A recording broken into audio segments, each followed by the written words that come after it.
वो चाहते ही नहीं है कि बिहार का युवा पढ़ लिख जाए, क्योंकि अगर बिहारी युवा पढ़ लिख गया तो वो भी वैसे ही सवाल करेगा जैसे आज चिराग पासवान मुख्यमंत्री जी से सवाल किया। बताइए क्या हालात बना दिए बिहार के। छात्र अपने अधिकारों की बात मांगने जाते हैं तो मुख्यमंत्री लाठी चलाते हैं, शिक्षक जाते हैं तो लाठी चलाते हैं, अभ्यर्थी जाते हैं तो लाठी चलाते हैं। बिहारी को अपने प्रदेश में आप रोजगार नहीं देंगे। शिक्षक आज क्यों सड़क पर है? क्योंकि इन्होंने डोमिसाइल नीति हटा दी। ये कहते हैं भैया आपको नहीं, बाहर से आए हुए लोगों को हम लोग बिहार में रोजगार देंगे। तो बिहारी क्या करेगा? दूसरे राज्यों में से मजदूरी करने के लिए बिहारी बनाया क्या? ये समय भी बीत गया तो फिर 5 साल तक हम लोग अधर में रखते रहेंगे। चुनावी वर्ष जरूरी है ऐसे नेताओं को चुनना, ऐसे राजनीतिक दलों को चुनना जो सही मायनों में आपके हक की बात करते हैं। ना आप लोग क्या बोले थे कि बिहार का भूगोल ऐसा है कि बिहार में उद्योग नहीं खुल सकता। मुख्यमंत्री जी, खोट बिहार के भूगोल में नहीं है, खोट मुख्यमंत्री जी की नीयत में है। वो चाहते ही नहीं कि बिहार में चिराग पासवान, क्योंकि जो लोग सोचते हैं कि चिराग पासवान इन चीजों से टूट जाएगा, वो लोग भूल जाते हैं कि चिराग पासवान शेर का बेटा है, रामविलास पासवान का बेटा। भैया ना टूटने वाला हूँ ना झुकने वाला हूँ, और डरता तो मैं किसी से नहीं हूँ। जितनी ताकत आसमानी आसमान करती है। जब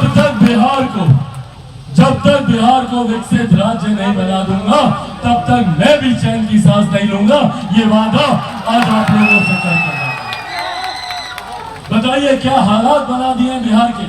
छात्र अपने अधिकारों की बात मांगने जाते हैं तो मुख्यमंत्री लाठी चलाते हैं, शिक्षक जाते हैं तो लाठी चलाते हैं, अभ्यर्थी जाते हैं तो लाठी चलाते हैं, किसान जाते हैं तो लाठी चलाते हैं, मजदूर जाते हैं तो लाठी चलाते हैं, पासी समाज के लोग जाते हैं तो लाठी चलाते हैं, दलित पिछड़ा कोई भी वर्ग के लोग।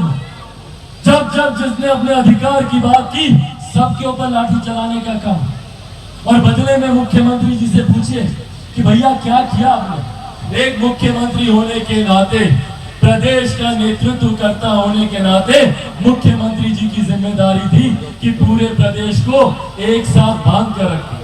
परिवार के मुखिया की जिम्मेदारी होती है कि परिवार को एक साथ रखे, और यहाँ तो मुख्यमंत्री जी ने प्रदेश को और जातियों में बांटने का काम किया। दलित को महादलित, पिछड़ा को अति पिछड़ा, कभी अगड़ा कभी पिछड़ा, कभी लव कभी कुछ, कभी कोरी कभी कुर्मी, कभी महिला कभी पुरुष, सिर्फ जातियों में बांटने का काम किया। और आपने बांटा, हम लोग बटे भी, पर बदले में हम लोग को क्या मिला? आज जात पात धर्म मजहब की बात करते हैं, मुख्यमंत्री नहीं थकते, पर बदले में बिहारियों को क्या मिला? आज भी बिहारी को शर्मसार होना पड़ता है दूसरे प्रदेश जाकर। बिहारी को अपने प्रदेश में आप रोजगार नहीं देंगे। शिक्षक आज क्यों सड़क पर है? क्योंकि इन्होंने डोमिसाइल नीति हटा दी। ये कहते हैं भैया आपको नहीं, बाहर से आए हुए लोगों को हम लोग बिहार में रोजगार देंगे। तो बिहारी क्या करेगा? दूसरे राज्यों में से मजदूरी करने के लिए बिहारी बनाया क्या? अगर आप अपने राज्य में बिहारी को नौकरी देंगे तो कहां जाएगा बिहारी? पर यह चिंता मुख्यमंत्री जी को नहीं है, उनको सिर्फ अपनी राजनीतिक रोटी सेकने की चिंता है।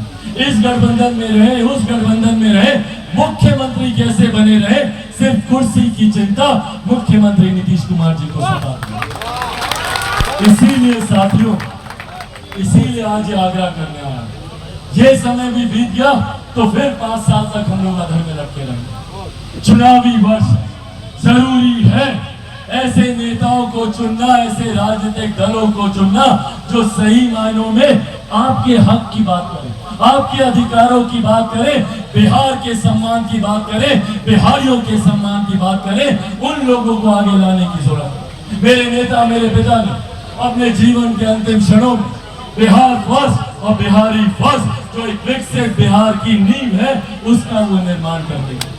मैं चाहता हूं कि आप सबका साथ मिले ताकि बिहार फर्स्ट, बिहारी फर्स्ट को हम लोग धरातल पर लागू करा सकें। भैया जब तक बिहार फर्स्ट, बिहारी फर्स्ट लागू नहीं होगा, बिहार में कोई उद्योग नीति नहीं आने वाली। मुख्यमंत्री तो स्वयं कहते हैं भैया कि बिहार में उद्योग नहीं खुल सकते। बिहार के भूगोल को दोष देते हैं। जानते हैं ना आप लोग क्या बोले थे कि बिहार का भूगोल ऐसा है कि बिहार में उद्योग नहीं खुल सकता।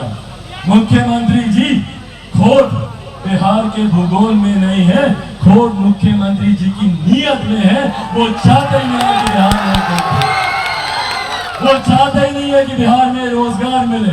वो चाहते ही नहीं है कि बिहार का युवा पढ़ लिख जाए, क्योंकि अगर बिहारी युवा पढ़ लिख गया तो वो भी वैसे ही सवाल करेगा जैसे आज चिराग पासवान मुख्यमंत्री जी से सवाल पूछता है।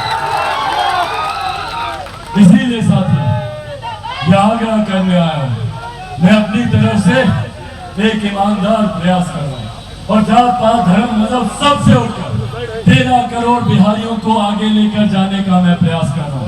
और हकीकत है, जात पात धर्म मजहब से उठकर अगर पूरे हिंदुस्तान में कोई एक फर्क है, कोई एक भेद है, तो वो सिर्फ इतना कि एक अमीर जो अमीर होता जा रहा है, दूसरा गरीब जो गरीब होता जा रहा है। और इस गरीब जाति में हर जात पात धर्म मजहब के लोग